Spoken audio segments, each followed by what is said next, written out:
بسم اللہ الرحمن الرحیم۔ ناظرین السلام علیکم۔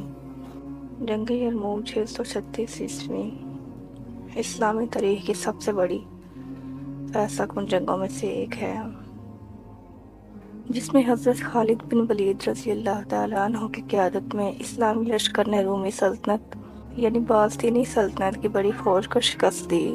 یہ جنگ اسلام کی فتوحات میں ایک اہم سنگ میل تھی، جس نے شام میں اسلامی حکومت کے قیام میں اہم کردار ادا کیا۔ ناظرین، جب اسلام جزیرہ نما عرب سے باہر پھیلنے لگا تو مسلمانوں نے شام اور فلسطین کے علاقوں پر اسلامی حکومت قائم کرنے کے لیے کوششیں شروع کر دی۔ یہ علاقے اس وقت رومی سلطنت کے زیر اثر تھے اور قیصر روم ہرقل یعنی ہرکیولس نے ان علاقوں کو محفوظ رکھنے کے لیے فوجیں بھیج دی۔ اس دوران مسلمانوں اور رومیوں کے درمیان کئی بڑے چھوٹے معرکے ہوئے، لیکن جب رومیوں نے مکمل افواج کے ساتھ مسلمانوں کا سامنا کرنے کا ارادہ کیا تو اس کی وجہ سے یرموک کے مقام پر ایک بڑی جنگ چھڑ گئی۔ یرموک کا میدان شام اور فلسطین کے سرحدی علاقوں میں دریائے یرموک کے کنارے واقع ہے۔ یہ مقام جنگ کے لیے اس لحاظ سے بھی اہم تھا کہ یہاں سے رومی فوج کو اپنی ضروریات کے لیے پانی کی فراہمی ممکن تھی اور ان کے پاس علاقے میں بھرپور کمک بھی موجود تھی۔ مسلمانوں کی طرف سے اس جنگ میں تقریباً 24,000 جنگجو شامل تھے، جبکہ رومی فوج کی تعداد 1 لاکھ سے 2 لاکھ کے درمیان بتائی جا رہی تھی۔ اسلامی لشکر کی قیادت حضرت ابو عبیدہ بن جراح رضی اللہ تعالیٰ عنہ کے پاس تھی، مگر حضرت خالد بن ولید رضی اللہ تعالیٰ عنہ کو جنگی حکمت عملی بنانے کی ذمہ داری سونپ دی گئی۔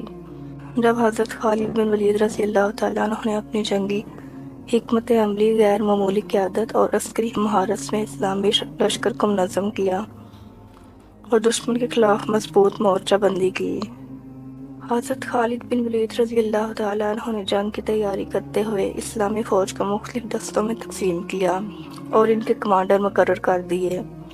انہوں نے ایک ایسی حکمت عملی ترتیب دی جس سے دشمن کا خاصا نقصان ہوا اور وہ اسلامی لشکر کے حملے کے سامنے بے بس ہو گئے۔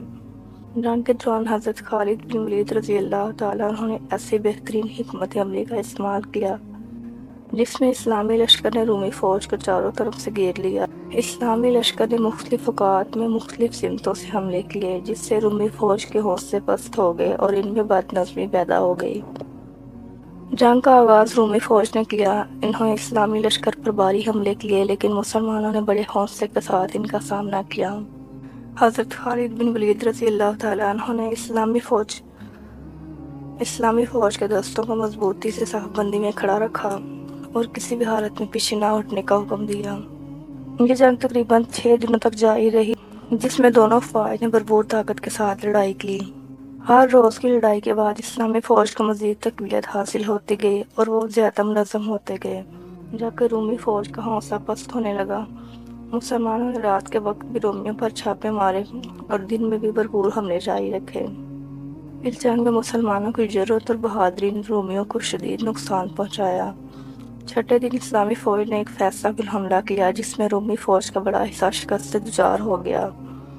بہت سے رومی سپاہی دریا میں کود کر جان بچانے کی کوشش میں ڈوب گئے اور رومی فوج کا بہت بڑا نقصان ہوا۔ رومیوں کی یہ شکست اتنی بڑی تھی کہ ان کی شام میں دوبارہ کسی بھی قسم کی فوجی موجودگی قائم نہ ہو سکی۔ جنگ یرموک میں مسلمانوں کی فتح نے شام کے علاقوں میں اسلامی حکومت کے زیر نگین کر دیا۔ یہ فتح رومی سلطنت کے زوال کا آغاز ثابت ہوئی۔ حضرت خالد بن ولید رضی اللہ تعالیٰ عنہ نے ثابت کیا کہ اسلامی فوج کی تعداد کم ہونے کے باوجود ایمان اور جنگی حکمت عملی کی بنیاد پر بڑی سے بڑی فوج کو شکست دی جا سکتی ہے۔